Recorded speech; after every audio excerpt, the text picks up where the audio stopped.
In the early 2000s, the Japanese press referred to Sony, Sanyo, and Sharp as the 3S. Sanyo has this fascinating history, a ubiquitous Japanese electronics brand I saw all the time growing up. The company rode a wave of economic growth and globalization, but like other Japanese companies of this first generation, they failed to adapt. In today's video, the life and times of Sanyo. But first, I want to remind you about the Asianometry Patreon. Early access members get to see new videos first, with selected references attached. I deeply appreciate all of you, thank you, and on with the show. The life of Sanyo begins and ends with the Matsushita Electric Industrial Company.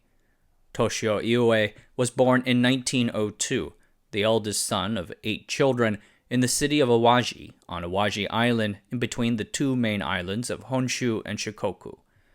His father was Seitaro Iue. Seitaro had been born to a long line of self-sufficient farmers, but shunned that life to be a sailor. But when Toshio was 13, Seitaro was lost at sea. Against his mother's wishes, Toshio became an apprentice sailor too. Then while on a voyage transporting limestone from Osaka, a nearby warehouse exploded near Toshio's boat, sinking it. Iue barely escaped with his life. After that brush with the beyond, Iue decided to change careers for his mother's sake. So he joined a small electronics factory set up by his brother-in-law, Konosuke Matsushita, one of the most famous industrialists in Japanese history.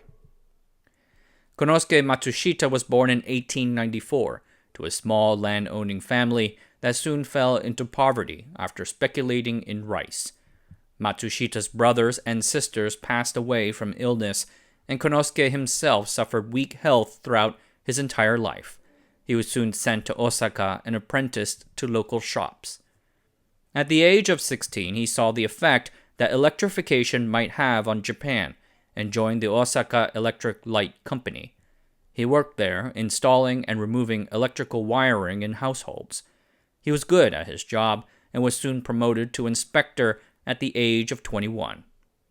An inventive soul, Matsushita came up with a new design for a light socket and showed it to his supervisor, expecting it to be praised. But his supervisor took one look at it before declaring it no good. Naively confident in his abilities, Matsushita resigned in June 1917 and started a factory to produce this new socket. At the start, the company, named after himself, had about 100 yen from savings. Its only employees were Konosuke himself, his wife Mumeno, and Mumeno's brother Toshio Iue. They started producing Matsushita's new socket design inside his house, but its killer app came later. A bicycle-mounted electric lamp called the National that stayed lit without blowing out in the wind. It became their breakout hit. Iue began as a mere laborer, but quickly graduated to sales. He frequently traveled to Tokyo to handle issues for Konosuke when the latter was ill.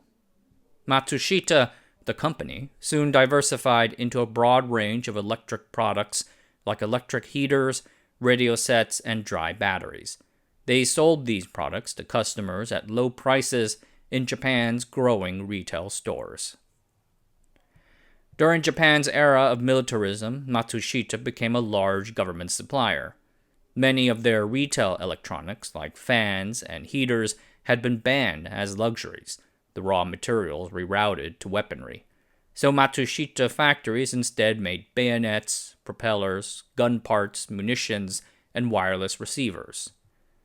But Japan's fortunes quickly turned, and by 1943, it was clear that there will be no glorious victory. Desperate to keep on fighting, the government increasingly took control of Japan's industries and commanded them to build fighting ships and planes. So, Matsushita, too, started making ships and planes, a move that said more about how bad things were than its actual prospects for success. Toshio Iue led the shipbuilding subsidiary, personally plunging into the cold ocean to help inspect their first wooden boat. Konosuke Matsushita looks back at all this with some bitterness and regret. Ships and planes were never in their wheelhouse, but Matsushita, feeling an obligation to serve the nation, said yes. No big surprise, but both efforts failed. And those twin failures not only saddled the company with significant debt, but also put them squarely in the crosshairs of the Allied occupation, or GHQ. To prevent another conflict, the GHQ demanded the dismantlement of the Japanese war machine. This affected the conglomerate businesses that collaborated with the military government, called the Zaibatsu. Massive companies with names like Mitsui, Mitsubishi, Yasuda, and Sumitomo were affected. Konosuke was shocked to find that Matsushita Electric was flagged as a Class A Zaibatsu. Their production would be restricted, and Konosuke and his family would be removed from company management, unable to even enter its buildings. The GHQ believed Matsushita to be a Zaibatsu because of its complex web of 60-plus subsidiaries. But if you summed up its assets, the company was nowhere near the size of a Mitsui or Mitsubishi. In 1946, Toshio Iue, Matsushita's general manager and Konosuke's right-hand man, resigned. No public reason was given, but the move is widely seen as Iue taking the blame for the company's wartime activities, fulfilling the GHQ's management purge requirements and relieving pressure on Konosuke himself. After a great deal of lobbying, the GHQ eventually downgraded Matsushita Electric from Zaibatsu status, and things returned to normal. But Iue did not return. After resigning, the 43-year-old Iue returned to his hometown, intending to fish in the countryside. But just like those professional athletes who retire to, quote, spend more time with their family, end quote, only to realize that their family sucks, Iue soon felt that itch again. He met with a director at Sumitomo Bank who offered him a large unsecured loan to get started. And as a parting gift, Konosuke Matsushita transferred an unused factory in Hojo, as well as the rights to manufacture and sell bicycle lamps using the old national brand name. Thus, in February 1947, we have Sanyo. The name literally means 3 oceans. It refers to the Pacific, Atlantic, and Indian Oceans, not sure what happened to the Antarctic and Arctic, and signaled the founders' global ambitions. The first Sanyo factory only had power for a third of the day, and struggled to collect enough raw materials to produce finished goods. But the staff got things working, and Iue got bicycle lamps into as many sales channels as possible, eventually taking 60% of the market. They then moved into other bicycle things like horns and bicycle locks. Very quickly, however, Sanyo diversified out of the bicycle ecosystem and into the household. In the 1950s, Japan underwent a period of rapid economic recovery and growth. Incomes were rising, people were moving to the cities, and a middle class was emerging. This consumer-driven society, partly modeled after the United States, presented opportunities for companies like Sony, Sharp, Matsushita, and Sanyo. Sanyo diversified into toasters and blenders, but their first hit was a vacuum tube radio, the SS-52. Introduced in 1952, the radio's plastic body let it have an exceptionally low price of 8,950 yen. Importantly, Sanyo marketed it with an eye-catching gimmick. They made a larger version of the radio and put it on the back of a Toyota truck. The truck then drove around the city. After this, Toshio Iue heard about washing machines and had Sanyo produce the SW-53 washing machine. It was a jet-type machine with a spinning blade mounted on the chamber side, blowing jets of water into the tub.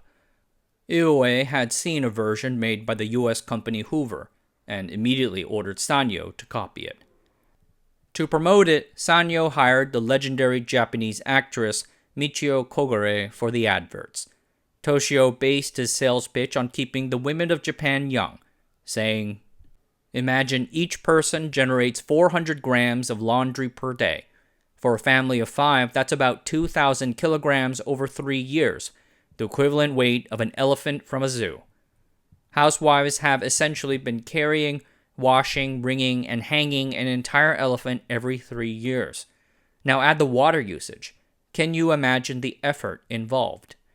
In other words, Japanese housewives are seriously mistreated. As someone who deeply respects women, I must speak out loudly on this issue. This is no laughing matter. Abuse ages people prematurely. Using a washing machine directly contributes to keeping housewives youthful. We aren't selling washing machines merely because it's profitable. Ultimately, it's the housewives themselves who benefit most. Not a bad sales pitch, if you ask me. Along with the TV and refrigerator, the washing machine became known as one of the 3 sacred treasures, the most crucial 3 things that a family had to buy in this new era. And of course, Sanyo produced the other 2 as well. By 1960, they were Japan's 3rd largest electronics maker. Sanyo's diverse lineup, global mindset, and low prices made them a successful exporter. In 1958, they signed a contract with an American antenna company called Channel Master, providing radios, tape recorders, and other items for Channel Master to sell under their own brand name. Sanyo also regularly opened factories abroad. To attain better trade terms without giving up on labor costs, they set up a factory in British Hong Kong in 1961, one of the first Japanese companies to do so. And in an interesting piece of trivia, Sanyo helped create the Samsung giant. Lee Byung-chul, Samsung's founder, had reached out to several Japanese companies for technical help. Toshio Iue responded most effusively, and the 2 became friends. So in late 1968, their companies founded a joint venture, and Samsung sent over 100 Korean engineers to Sanyo for training. Unfortunately, the collaboration did not last long. Product overlaps caused tensions, and in 1974, Sanyo withdrew. Samsung Electronics struck out on its own. Sanyo remained successful throughout the 1970s and 80s. In 1967, Toshio Iue stepped down from the company he founded, intending to finally return to his hometown and contribute there. Unfortunately, his retirement did not last long. Toshio died 2 years later from tuberculosis at the age of 66. One of his final wishes had been to see the Apollo 11 spaceflight, but he passed away the morning of the launch. With Toshio's passing, his younger brother, Kaoru Iue, took over as chairman. The company by now had grown into a giant. In 1970, Sanyo was Japan's 2nd largest electric appliance brand, second only to Matsushita itself. They had over 300 products in their lineup, from washing machines to sake warmers. But that year, U.S. companies sued Sanyo and other Japanese TV makers for dumping color TVs into the U.S. market to drive American competitors out of business.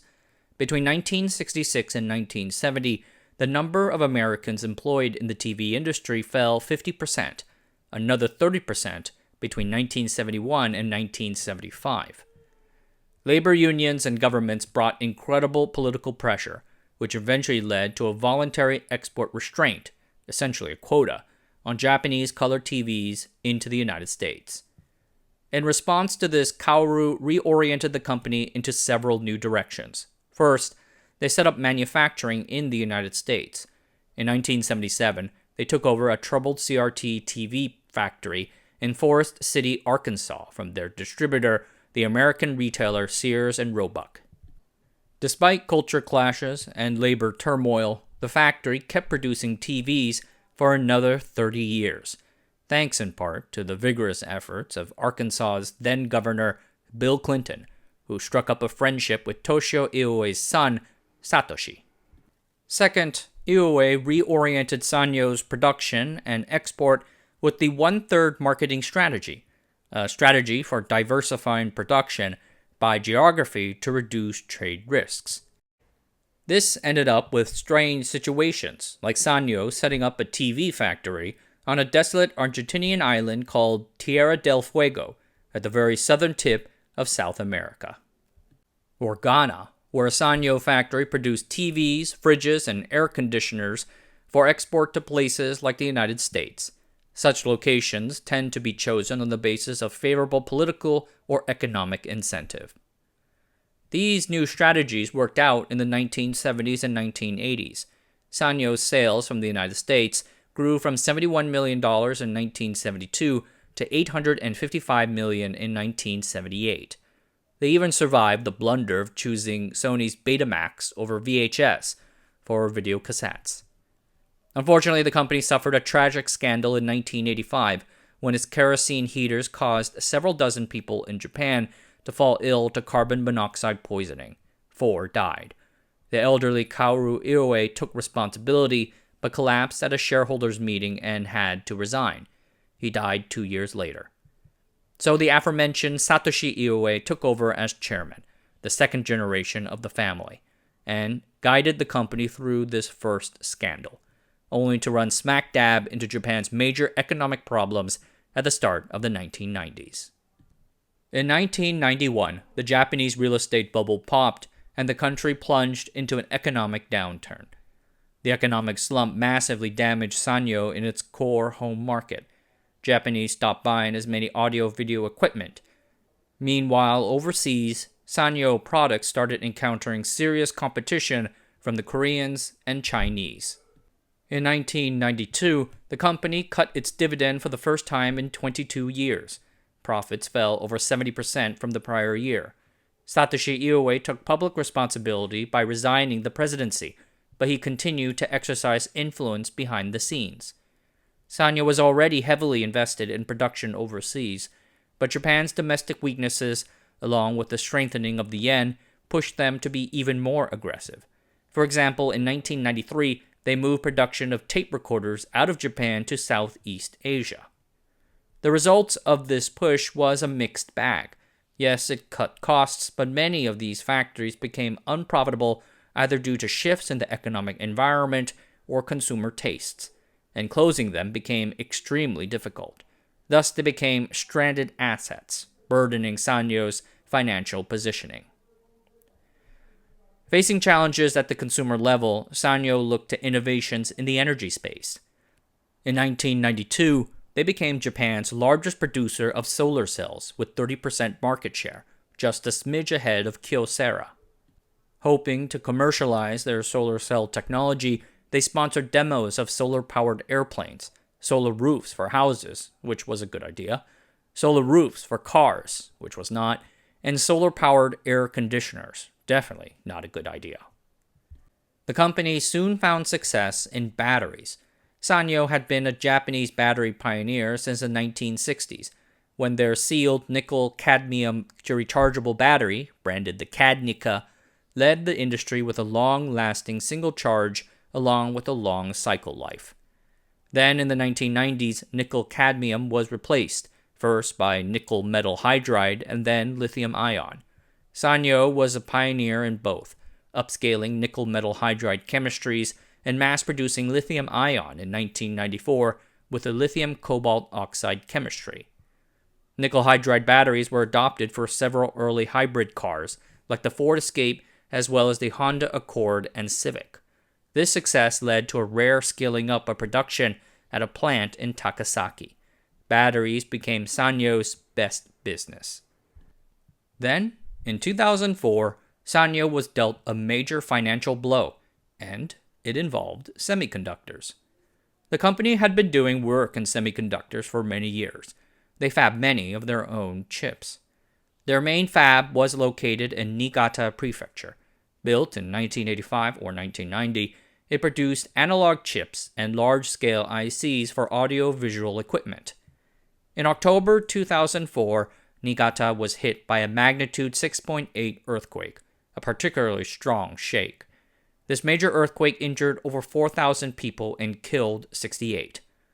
The earthquake did not heavily damage the fab's outer shell, but the clean room inside was smashed. Work-in-progress wafers and the equipment were tossed around. It took 3 months to restart production. It took a whole 3 days to survey the damage due to concerns about gas leaks. The city's water supplies were shut off and took weeks to come back. Without water, Sanyo could not clean off the chemicals, stalling progress. Inside, the ion implantation and CMP equipment had been irreparably damaged. The ducts to the PVC equipment were also damaged. All of that needed to be replaced at high cost. Sanyo had recently consolidated the production of 3 factories into this one fab, so there were few alternatives. And unfortunately, they did not have earthquake insurance on it, so the company had to swallow the full cost of the damage. They estimated that the total damage was about $840 million, including the impact of lost sales. In March 2005, Sanyo reported a major heavy loss after previously forecasting a small profit. The dividend was entirely axed. Management blamed the loss on earthquake damage, and it indeed cost Sanyo revenue, but there were other problems to be concerned about. For example, Sanyo was starting to fall behind in critical consumer electronics markets like digital cameras and mobile phones. The whole digital camera category was in the midst of heavy price declines due to market saturation, component cost declines, and the arrival of new competitors like Samsung. Worse yet, 95% of Sanyo's cameras were white-labeled, putting them at the mercy of those customers. And while Sanyo mobile phones were mildly popular in North America, thanks to a close relationship to the American operator Sprint and groundbreaking new features like color screens and cameras, they struggled to make ground against formidable competitors like Motorola, LG, and the rapidly ascending Samsung. And in everything else, household appliances and the like, Chinese and Taiwanese companies were churning out products that were better and cheaper. Many of these Sanyo had no choice but to exit, an unbelievably unpleasant wind down.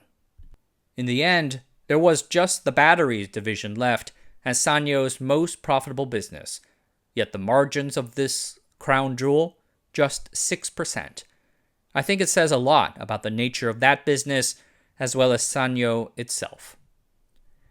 The financial losses in 2005 meant another management change, and so Satoshi Iue stepped down as chairman. But to the business community's surprise, Sanyo chose a complete outsider to replace him.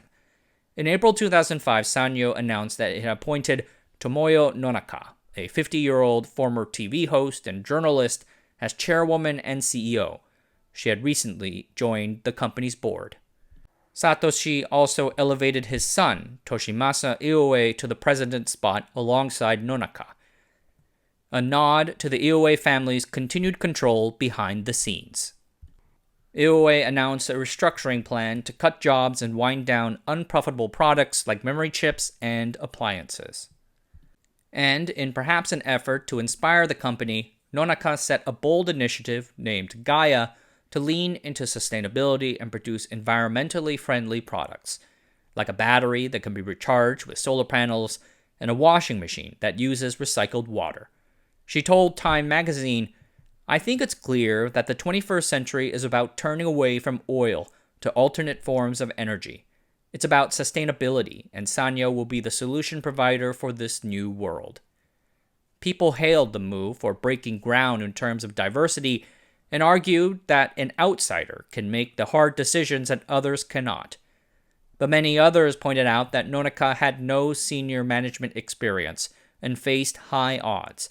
Sanyo had $14 billion in debt and just lost $1.6 billion in fiscal year 2005.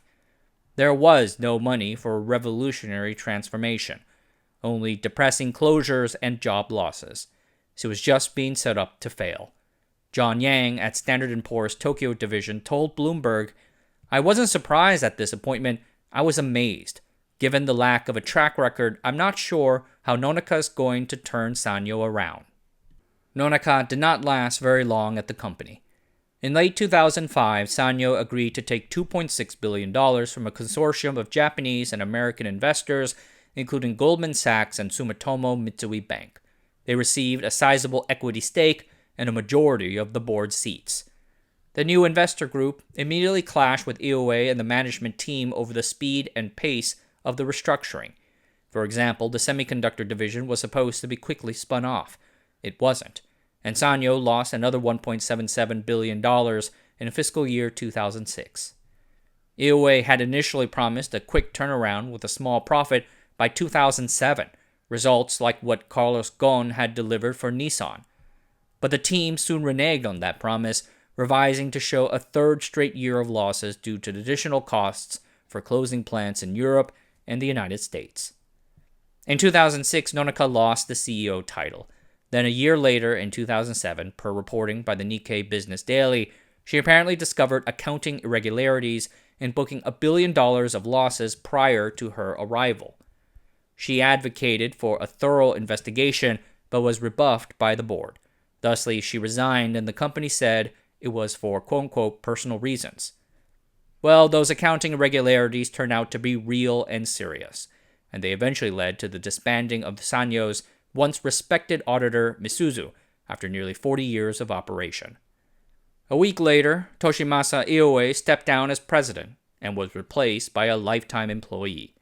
After nearly 60 years, the Iue family had been removed from the company they founded. With Iue out, Sanyo is taken apart like an antelope set upon by wild dogs. In February 2008, they sold their mobile phone business to Kyocera for $430 million. Considering the timing, they actually did fairly well. The iPhone would annihilate that business a few months later. In 2009, Panasonic, the former Matsushita Electric industrial company, was invited to acquire the business, which they did. It's a bit fitting considering their shared history. Panasonic kept only the battery business, which later found a magnificent new customer in Tesla, and sold off everything else. The semiconductor fabs sold to ON Semi, the fridges and washing machines sold off to the Chinese company Haier. Sanyo had a joint venture in Taiwan that dated back to the 1960s. In 2013, they exited that, leaving the company to continue on as Sanlux. I see their air conditioners around Taiwan here.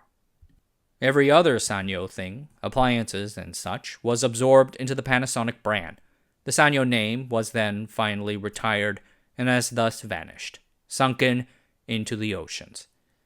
Alright everyone, that's it for tonight. Thanks for watching. Subscribe to the channel, sign up for the Patreon, and I'll see you guys next time.